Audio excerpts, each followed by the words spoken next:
Halo semuanya, nama saya Arianti Ayu Puspita dari Desain Etnografi Lab Fakultas Seni Rupa dan Desain ITB. Pada sesi ini, saya akan menjelaskan bagaimana cara berpikir kreatif untuk memahami kompleksitas sebuah permasalahan. Bila kita lihat di judul artikel ini, kita ketahui bahwa di Indonesia masih banyak rumah tangga tanpa listrik, yang kemudian mendorong berbagai pemikiran mengenai solusi alternatif energi listrik yang dapat diaplikasikan oleh masyarakat.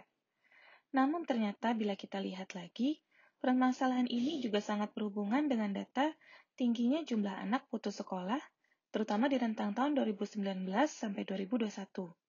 Penyebabnya adalah ditemukan data bahwa di wilayah-wilayah yang akses internetnya terbatas, tingkat putus sekolahnya lebih tinggi, dan ini dapat mendorong jumlah pengangguran yang lebih tinggi nantinya.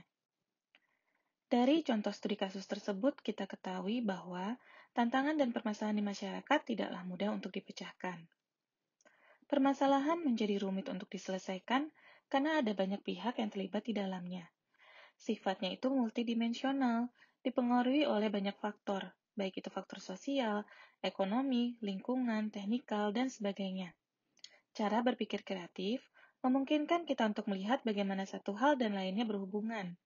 Terkadang tidak ada solusi yang benar atau salah, namun kita perlu menemukan solusi yang memiliki lebih banyak dampak positif dibandingkan dampak negatifnya. Kemudian, apa itu yang disebut dengan berpikir kreatif? Kreativitas adalah kemampuan untuk menciptakan, menghendaki kecerdasan dan imajinasi.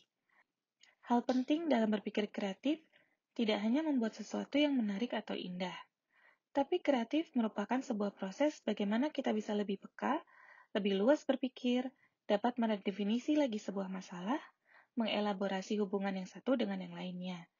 Pada 5 citra manusia menurut Tabrani di sebelah kanan ini, diperlihatkan ada 6 kemampuan dasar manusia. Ada rasio, kreatif, fisik, gerak, perasaan, dan imajinasi. Limas ini menggambarkan bagaimana semua kemampuan dasar manusia ini bergerak membentuk sebuah intuisi, yaitu huruf I di atas secara seimbang.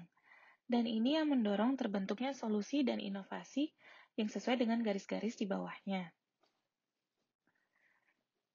Tahap pertama dalam berpikir kreatif adalah berpikir divergen, yaitu proses berpikir yang digunakan untuk menghasilkan berbagai macam ide kreatif dengan melihat dari banyak sudut pandang dan mengeksplorasi sebanyak mungkin solusi.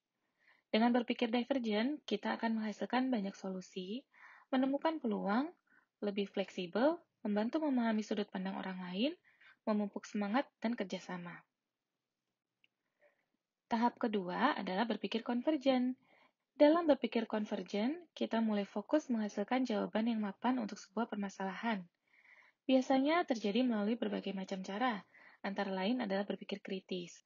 Berpikir kritis diawali dengan proses mengetahui, kemudian perlahan-lahan kita akan memahami, mengaplikasikan, menganalisa, hingga mengevaluasi. Secara sederhana, berikut perbandingan dari cara berpikir divergen dan konvergen. Dalam proses divergen, kita dapat menggunakan imajinasi seluas-luasnya untuk menghasilkan ide dengan melihat dari berbagai macam perspektif atau sudut pandang. Kemudian pada berpikir konvergen, kita akan cenderung menggunakan logika untuk menghubungkan fakta-fakta dengan solusi yang mungkin.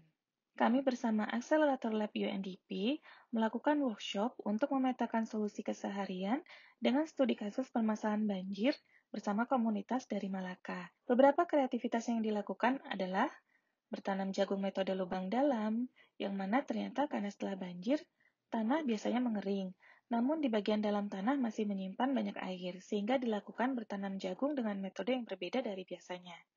Selain itu, mereka membuat struktur rumah panggung tahan banjir yang cukup kuat. Kemudian, mereka berusaha melestarikan hutan kampung dengan membuat tanggul hidup. Kemudian, contoh lain yang unik adalah kebutuhan untuk memindahkan orang tua ke tempat yang lebih tinggi, sehingga mereka menggunakan tumpukan kursi plastik. Nah, melalui pemetaan solusi keseharian ini, kita dapat mempelajari berbagai macam inovasi yang diterapkan oleh masyarakat desa di Malaka dalam menghadapi banjir, terutama yang memang sesuai dengan kebutuhan dan perspektif masyarakatnya, yaitu dari perspektif budaya, sumber daya, lingkungan, atau kemampuan ekonomi masyarakatnya. Sekian pemaparan mengenai berpikir kreatif dari saya. Semoga mudah dipahami dan bermanfaat. Terima kasih.